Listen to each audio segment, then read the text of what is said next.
Bentornati amici, parliamo ancora una volta della lunga e complessa storia della Polonia. In questa e nella successiva videolezione, nella prossima videolezione, arriviamo fino alla fine del Settecento e trattiamo la fine della Polonia, ovvero le tre spartizioni tra Austria, Russia e Prussia. Parleremo anche in questa videolezione del risveglio culturale ed economico, anche se tardivo, della Polonia nella seconda metà del Settecento.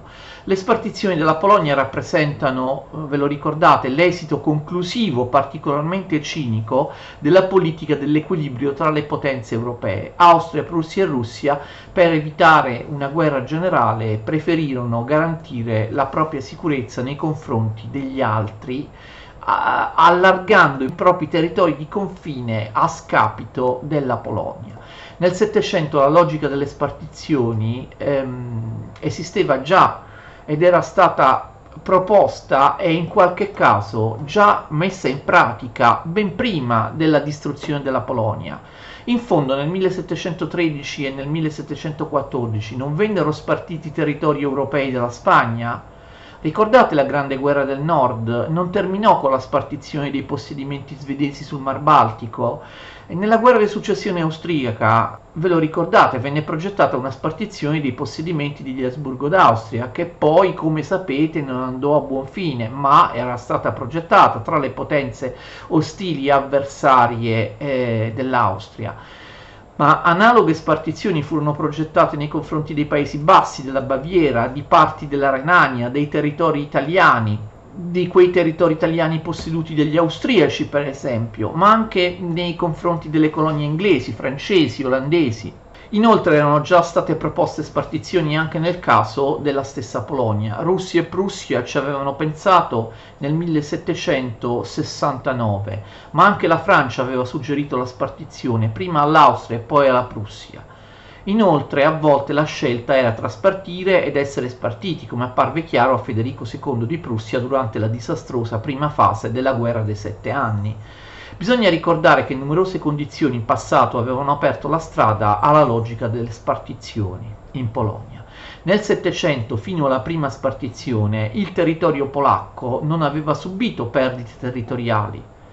Nel Settecento, ma se andiamo un po' più indietro, dobbiamo ricordare che nel 1667, con la pace di Andrasova tra Polonia e Russia, la Confederazione Polacco-Lituana aveva subito una grave retrocessione della frontiera orientale, e con la cessione di numerosi territori ruteni o rus alla Russia, territori abitati soprattutto da ortodossi.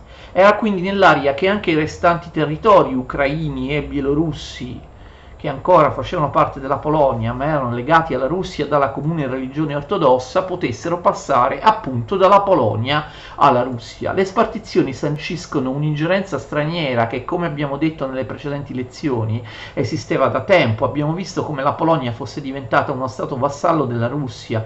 Tutti i re polacchi del XVIII secolo erano saliti al trono grazie ad una o più potenze straniere. Stanislao Leszczyński, antirusso, era stato imposto dalla Svezia e dalla Francia. Augusto III Wettin di Sassonia fu imposto dalla Russia, e anche il sovrano di cui ci occupiamo specificamente in questa lezione, Stanislao Poniatowski, nel 1764 aveva occupato il trono grazie alla sua ex amante, la zarina Caterina di Russia, Caterina II. Il sovrano polacco era molto debole e non era in grado di opporsi alle potenze straniere né di negoziare con esse nel momento in cui decidevano di occupare il territorio polacco. La Polonia-Lituania nel Settecento poteva essere definita con una singolare espressione: oligarchia anarchica. Il re eletto da un Parlamento che era in mano alla media e alla piccola nobiltà rurale, la Szlachta, ve lo ricordate? Questo re non aveva potere. Spesso povera e ignorante, la Szlachta era tuttavia orgogliosa dei propri titoli e dei propri privilegi, molto legata al concetto di onore, si mostrava insubordinata rispetto al potere politico ed era fortemente, profondamente cattolica, reazionaria, odiava gli stranieri, odiava gli eretici, odiava i mercanti. La Szlachta sfruttava i contadini che erano veri e propri servi. Questa società retrograda e feudale produceva la cosiddetta, la sedicente, aurea libertas, la libertà aurea, che tanto era apprezzata dai nobili.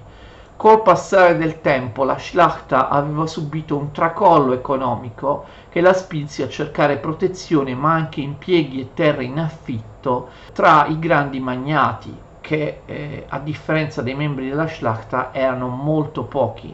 In cambio gli esponenti della Szlachta eleggevano nel Parlamento, che vi ricordo si chiamava Sejm, i candidati del proprio protettore. Il Parlamento peraltro era da tempo bloccato perché vigeva l'assurdo sistema dell'unanimità. Bastava che un solo membro ponesse il veto, il cosiddetto liberum veto, per bloccarne i lavori. Ciò aveva impedito numerose proposte di riforma per modernizzare e rendere più efficiente lo Stato. Tutte queste cose sono state spiegate da me 100 volte, però forse è utile farne un veloce riassunto a beneficio di coloro che non abbiano guardato i miei video precedenti di questa playlist dedicata alla storia della Polonia-Lituania.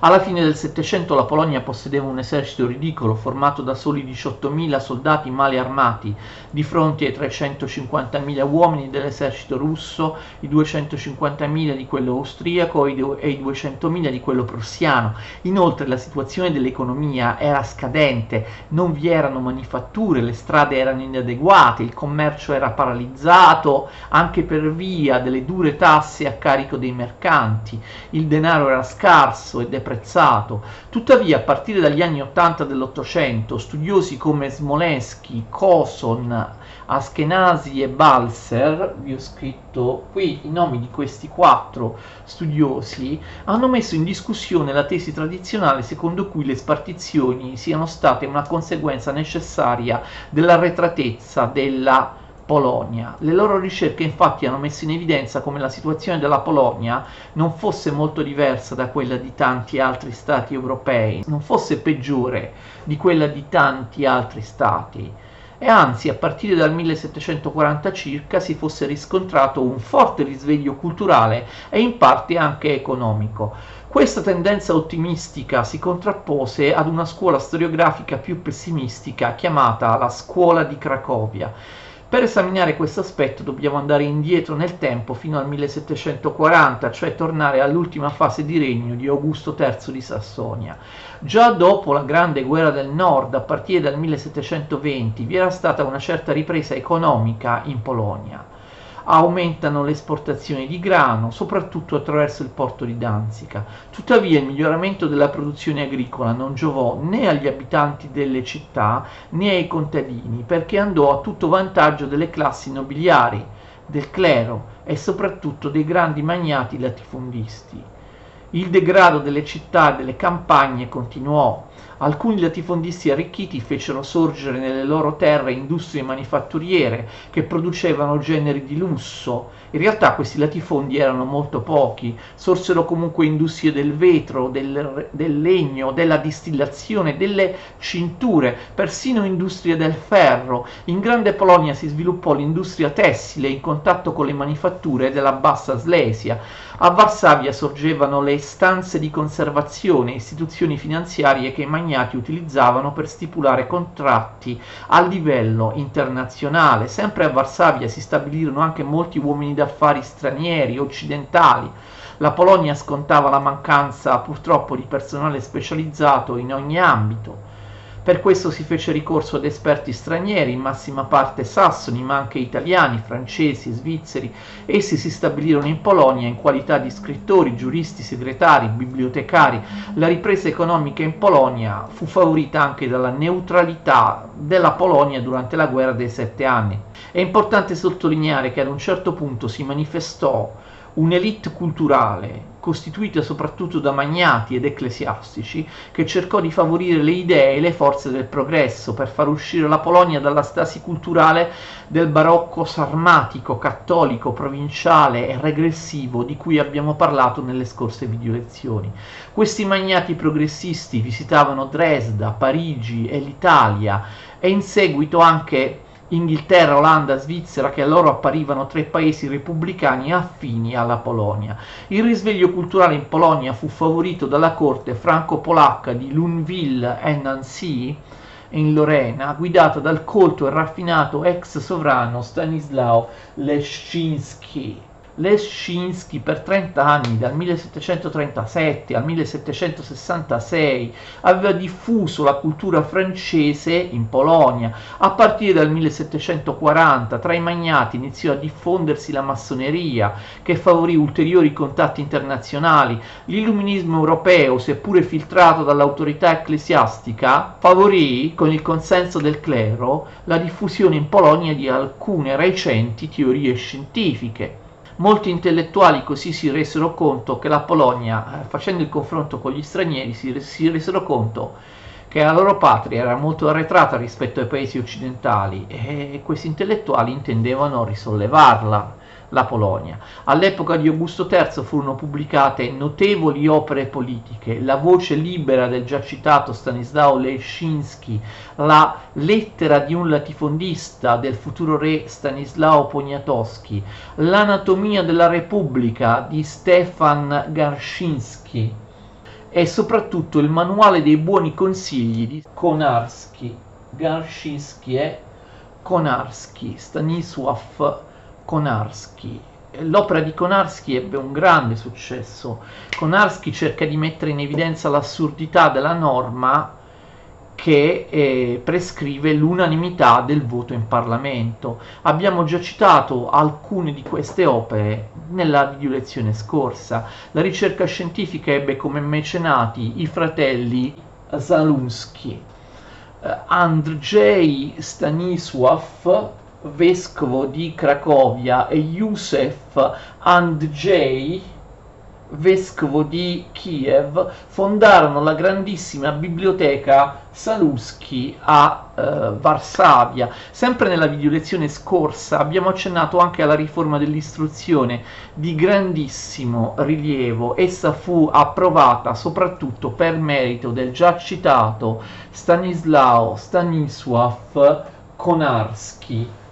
Grande importanza di Konarski. Quest'ultimo nel 1740 fondò il Collegium Nobilium a Varsavia. Era solo una piccola scuola, ma rappresentò il modello per molte altre scuole. Nel 1753 Konarski riformò le scuole degli Scolopi, le scuole pie. Gli Scolopi era l'ordine a cui lui stesso apparteneva. Tale iniziativa fu seguita dai Gesuiti, che modernizzarono il curriculum delle loro scuole. I Gesuiti fondarono scuole che imitavano il Collegium Nobilium a Leopoli, Lviv, Vilna, Ostrog, Varsavia, Lublino e Poznań, e migliorarono sensibilmente il livello della loro università di Cracovia. L'aumento degli studenti nelle scuole secondarie fu notevole e fu un fattore decisivo del risveglio culturale nella seconda metà del XVIII secolo. Molti studiosi sostengono che questi progressi economici e culturali in realtà furono di ridotta portata di fronte alla stasi politica e all'incapacità da parte del Parlamento di approvare alcuna riforma.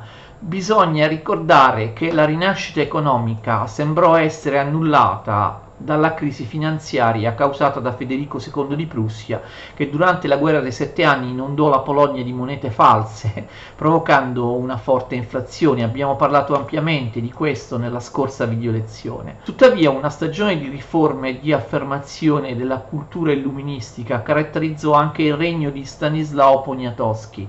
Egli governò la Polonia dal 1763 al 1795. Vi ricordo che Stanislao Poniatowski, che venne anche chiamato col nome di Stanislao Augusto, era imparentato per via femminile con la potente famiglia degli Czartoryski.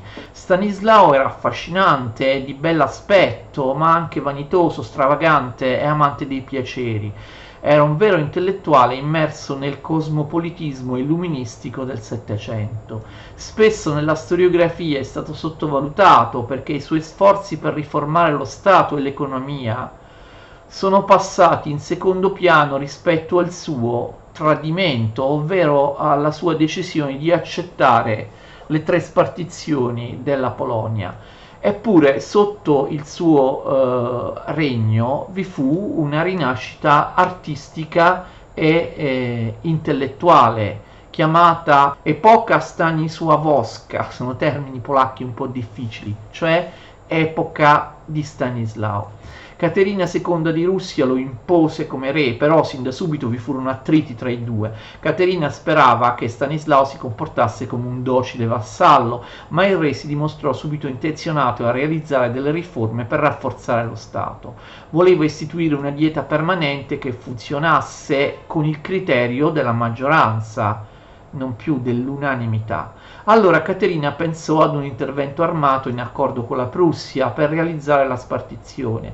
Caterina poteva servirsi di una clausola segreta del trattato con la Prussia del 1764, lo stesso anno dell'incoronazione di Poniatowski, trattato poi rinnovato nel 1769. In realtà Panin, il potentissimo ministro degli esteri della Russia di Caterina II, si opponeva alla spartizione perché pensava che una sottomissione della Polonia, che avrebbe continuato formalmente ad esistere, sarebbe stata preferibile alla divisione del suo territorio. Questa era sempre stata la politica della Russia nei confronti della Polonia, sin dai tempi di Pietro il Grande, e quindi anche Caterina aderì a questa politica. Federico II di Prussia invece desiderava più fortemente la spartizione perché avrebbe permesso, attraverso l'occupazione della Prussia occidentale, di unificare i territori della Pomerania orientale con quelli della Prussia orientale. Per quanto riguarda l'Austria, Maria Teresa aveva sostenuto di essere trattenuta dall'accettare la spartizione da motivi di coscienza. Tuttavia l'Austria finì per occupare Spiš nel 1769 e altri 3 distretti polacchi nel 1770. Spiš, con questo accento sopra. Una spinta alla spartizione fu data dalla questione dei dissidenti religiosi. Come abbiamo già detto altre volte, da tempo la Polonia aveva abbandonato la politica di tolleranza del XVI secolo, quando eretici da tutta Europa furono accettati nel regno. Ora la repressione cattolica controriformistica era molto dura. La Szlachta protestante, in particolare calvinista, era stata esclusa dalla dieta e da qualunque carica civile ed era stata vietata loro la frequentazione delle congregazioni esistenti e la creazione di nuove congregazioni. Inoltre vi erano in Polonia 200.000 protestanti, per lo più luterani, all'interno delle regioni tedesche del nord-ovest e 600.000 ortodossi, quasi tutti situati nei territori russi, nelle attuali Ucraina e Bielorussia. Un tempo gli ortodossi erano ben 4 milioni, ma si erano fortemente ridotti perché venivano costretti con la forza a passare alla Chiesa uniate, greco-cattolica. Anche tutti i loro vescovi lo avevano fatto, i vescovi ortodossi russi erano tutti passati al cattolicesimo. Naturalmente sia Caterina di Russia sia Federico II sfruttarono il problema della repressione dei dissidenti per reclamare l'annessione dei territori dove i dissidenti si trovavano, e d'altra parte gli stessi dissidenti spesso chiedevano di unirsi alla Prussia oppure gli ortodossi alla Russia, quindi erano loro per primi che auspicavano una spartizione. Caterina II propose la libertà religiosa per tutti i dissidenti. Nel 1767 si formarono 2 confederazioni, quella degli ortodossi a Szlak, manovrati dalla Russia, e quella dei protestanti a Toruń, manovrati dalla Prussia. A Radom, inoltre, attenzione, Radom, questo è un nome importante, si formò anche la Confederazione dei Cattolici Scontenti, istigati anch'essi dalla Russia. Le confederazioni firmarono un accordo, costretti sempre dalla Russia, nella Dieta Confederata del 1767. A ortodossi, luterani e calvinisti fu concessa la libertà di culto, il diritto di costruire chiese e scuole e l'ammissione alle cariche pubbliche. Tutto questo, attenzione, per via dell'intervento di Caterina II, che quindi fu salutata come l'artefice della tolleranza religiosa, del libero pensiero, da Voltaire, da tutti gli illuministi. Ma abbiamo visto che Caterina II aveva un interesse alla base dell'imposizione della tolleranza religiosa. Un'altra confederazione si formò a Bar, località della Podolia, attualmente in territorio ucraino, ma all'epoca faceva parte della Polonia. Attenzione, anche questo nome, Bar, la Confederazione di Bar, è un nome molto importante. Si trattava di un'organizzazione di guerriglieri dediti anche al saccheggio. Questi si combattevano tra loro perché erano divisi in fazioni che avevano programmi politici diversi. Erano d'accordo solo nella loro ostilità alla Russia. Non tutti loro erano fanatici, vi erano anche personalità che si richiamavano alle idee dell'illuminismo. Nel 1773 si metteranno d'accordo nel sostenere l'indipendenza nazionale. L'espansione della Confederazione di Bar nei territori del sud-est fu tuttavia bloccata da una ribellione da parte di contadini ucraini contro i latifondisti polacchi. I rivoltosi, che venivano chiamati anche uomini inquieti, uomini scontenti, Hagdamaki, con una difficile parola ucraina, erano convinti che la Russia li avrebbe sostenuti, in fondo cercavano l'annessione alla Russia. Mossi dal fanatismo religioso, questi ucraini ortodossi assalirono castelli e molti altri edifici. I russi invece dovettero reprimerli, anche perché gli Hagdamaki avevano sconfinato nell'impero ottomano, attenzione, e avevano dato fuoco al villaggio di Balta. I turchi, l'impero ottomano, utilizzarono proprio questo episodio come scusa per dichiarare guerra alla Russia nel 1768. Ma anche altre confederazioni locali sorsero in Polonia sull'esempio di quella di Bar, e nel 1769 si unirono in una confederazione generale che aveva sede in Ungheria, dove ricevettero appoggio dalla Francia, che mandò in loro aiuto un corpo di spedizione. Su istigazione del colonnello francese Dumouriez, i confederati dichiararono deposto Stanislao Poniatowski, accusato di essere un traditore. La necessità di schiacciare queste rivolte, capite, ormai la Polonia era precipitata nella guerra civile, la necessità di sedare queste rivolte accelerò la spartizione. Le varie confederazioni furono represse e sconfitte, anche quella filorussa dei contadini ucraini furono tutti repressi e sconfitti dagli eserciti russo e prussiano nel corso del 1770. La prima spartizione della Polonia così fu realizzata nel 1772. Oltre a Russia e Prussia vi prese parte anche l'Austria. In questo modo l'Austria ritirò il suo appoggio agli ottomani nella guerra contro i russi. La spartizione fu voluta da Austria e Prussia anche in seguito alle vittorie russe contro gli ottomani.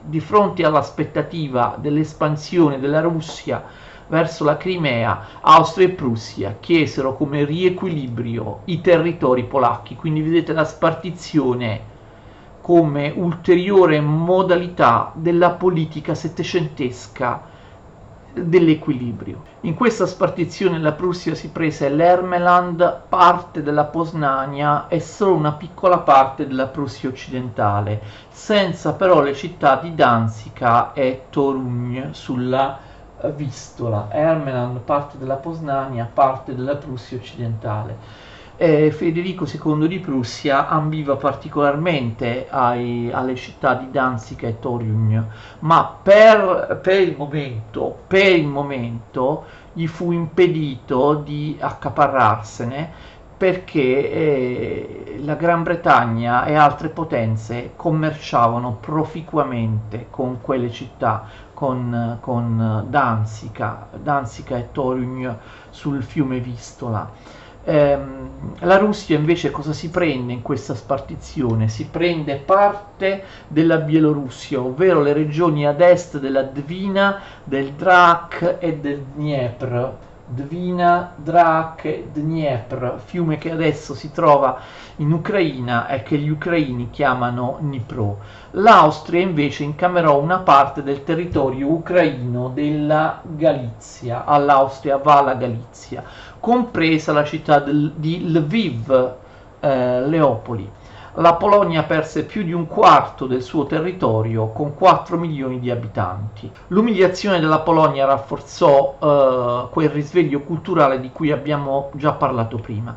Addirittura ci sono autori che parlano di illuminismo polacco. Nel 1780 le idee dell'illuminismo erano diffusissime non solo nelle classi sociali elevate, ma anche tra la classe media che non poteva permettersi di viaggiare in Francia, o anche tra gli studenti della nuova scuola riformata.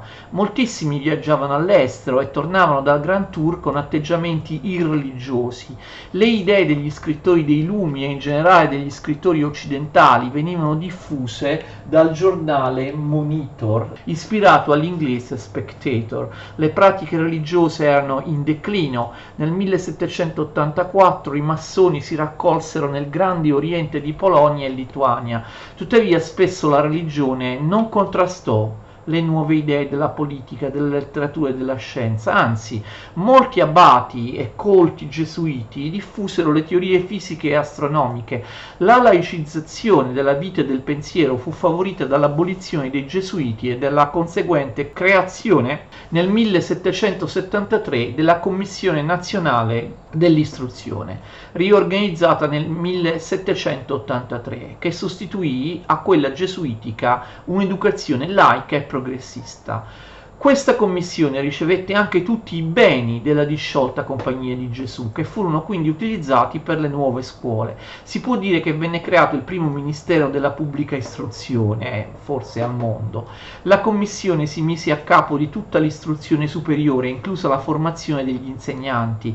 Le accademie di Cracovia e Vilna furono ristrutturate con la creazione di molti dipartimenti. All'epoca della seconda spartizione vi erano 70 scuole con 15.000 alunni circa, sotto la sorveglianza della commissione.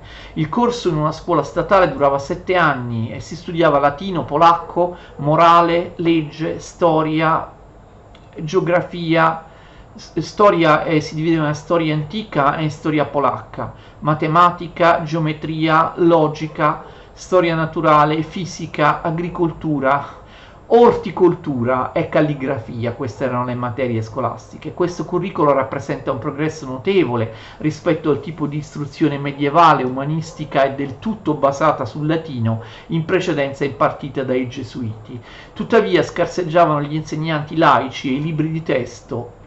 E non solo, l'opinione pubblica, in gran parte conservatrice e bigotta, non sosteneva la riforma. Fu determinata la terminologia scientifica polacca, anche l'ortografia e la grammatica furono riformate. La lingua polacca fu depurata dai latinismi eccessivi.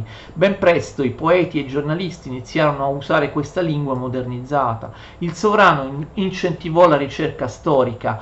All'ex gesuita Naruszewicz fu dato l'incarico di scrivere la storia della Polonia, Tuttavia l'incarico risultò gravoso per lui e i 6 volumi scritti tra il 1775 e il 1779 arrivarono solo fino al 1385. Bisogna segnalare la centralità economica e culturale raggiunta da Varsavia. Le corporazioni di mestiere, le gilde si stavano disgregando e nella capitale si stava affermando una ricca borghesia moderna che tra l'altro fece costruire grandiosi palazzi. Varsavia divenne molto dinamica e questo rappresentò un fatto del tutto nuovo per un paese abituato all'irrilevanza dei centri urbani.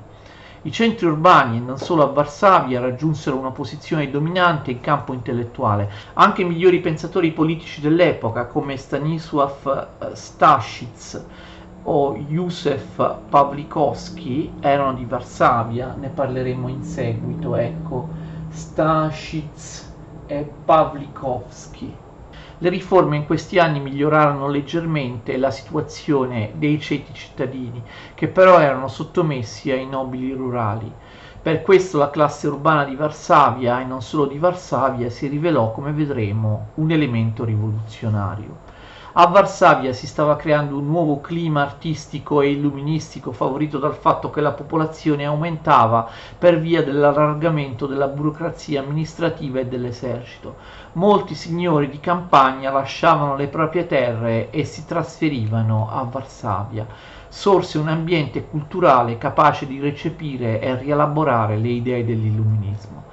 Varsavia, la metropoli, era la guida progressista del paese in contrapposizione con le province conservatrici. Si consumò un distacco tra città e provincia che mai si era manifestato nella storia della Polonia.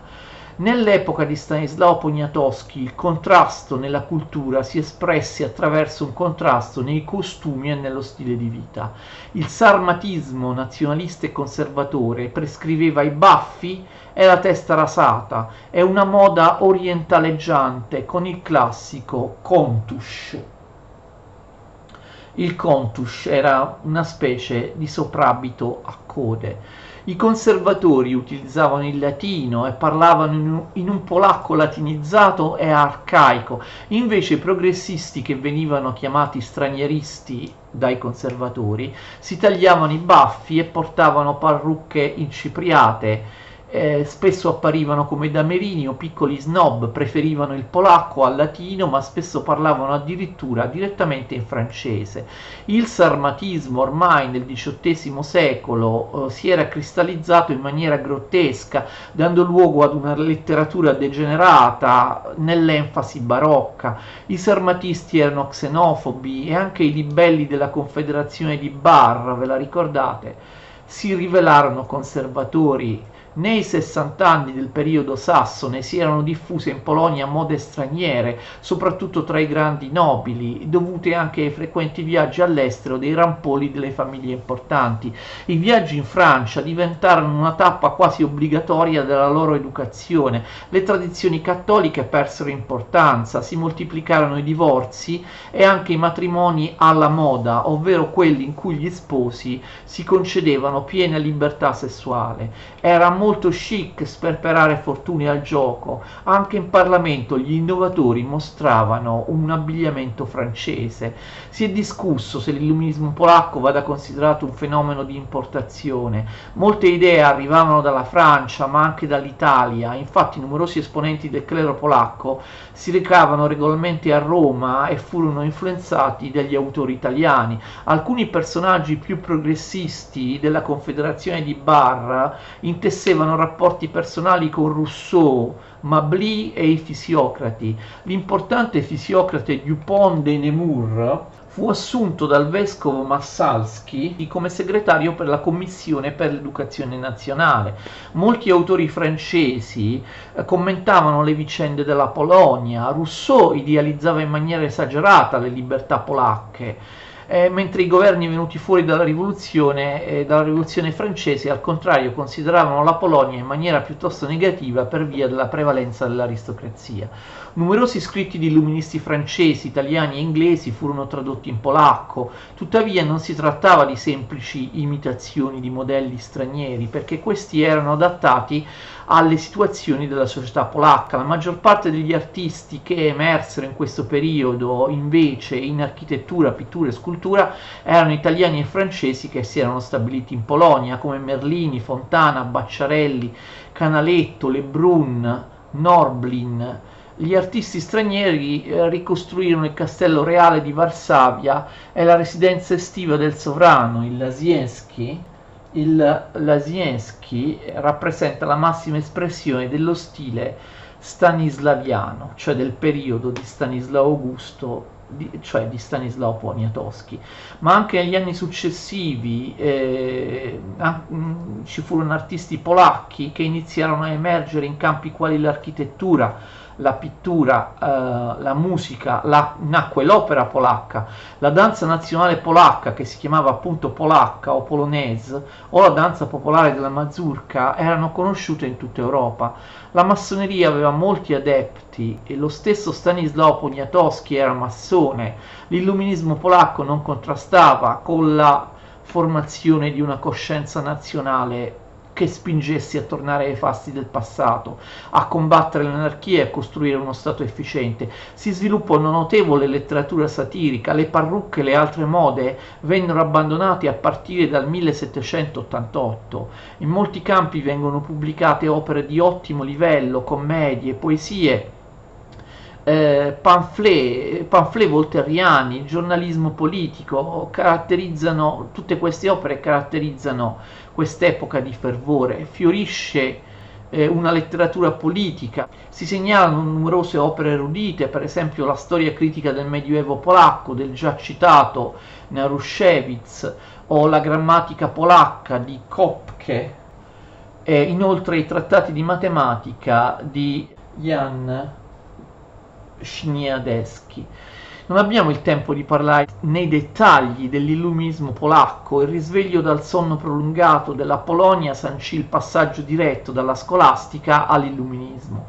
Un illuminismo in ritardo rispetto al continente che produsse molte delle sue opere migliori dopo la fine dello Stato polacco, ovvero dopo il 1795, un illuminismo incarnato molto spesso da uomini di chiesa, un illuminismo basato sull'empirismo di Locke, Hume e Condillac, profondamente anticantiano. In questi anni, come abbiamo già detto, si affermò una letteratura politica molto significativa. Tre grandi teorici della politica furono Stanislav Staszic, che abbiamo già nominato, Ugo Kollontai e Józef Pawlinowski, anche lui abbiamo già nominato Stasic e Pawlinowski, a cui c'è da aggiungere Ugo Kollontai. Secondo appunto Kollontai, la nazione si sarebbe dovuta dividere in tre classi: quella dei proprietari terrieri, quella dei proprietari di immobili urbani e quella di tutti coloro che non possedevano proprietà. Solo i rappresentanti delle prime due classi avrebbero ottenuto i diritti civili ed elettorali. Tuttavia anche la terza classe, quella del popolo minuto non proprietario, avrebbe goduto di diritti e sarebbe stato difeso da tre tribuni popolari. Pawlikowski era propenso a dare rappresentanza a tutti i veri contribuenti e ad escludere dalle diete locali tutti i nobili non possidenti. Kollontai, infine, propose l'automatica nobilitazione di tutti coloro che avessero un certo reddito o che si fossero particolarmente distinti in guerra, nell'amministrazione pubblica o nel campo dell'istruzione. Per tutti e tre questi autori, quindi, il principio di rappresentanza doveva essere basato sulla proprietà e non più sull'appartenenza alla nobiltà. Per tutti e tre le difficoltà della società polacca erano causate dall'oligarchia magnatizia e dalla servitù della gleba. Tuttavia non fu avanzata alcuna proposta di riforma agraria, di distribuzione di terra ai contadini. Tutti e tre proponevano di concedere la libertà ai contadini, che non avrebbero più lavorato in maniera servile, ma bensì in base a canoni di affitto e lavoro salariato. In merito agli ebrei le posizioni erano diversificate. Il più aperto era Pawlinowski, che voleva elevare gli ebrei al rango degli altri cittadini rispettando la loro religione e i loro costumi. Pawlinowski era l'unico tra questi intellettuali ad avere origini umili, e nel corso del tempo assumerà posizioni fortemente progressiste e financo giacobine. E questa letteratura riformista si dimostrò decisamente più forte e influente della letteratura conservatrice. Quindi vedete, non è vero che la Polonia arrivata alle spartizioni era uno stato allo sfascio, arretrata anche culturalmente. Vi fu invece una fiammata di idee nuove, di quello che molti hanno chiamato illuminismo polacco. Spero di essere riuscito a spiegare anche questo aspetto. Questa lezione, come al solito troppo lunga, si conclude qua. Io vi ringrazio tantissimo anche per la pazienza con cui mi avete seguito fino alla fine e niente, ci vediamo la prossima volta. Arrivederci.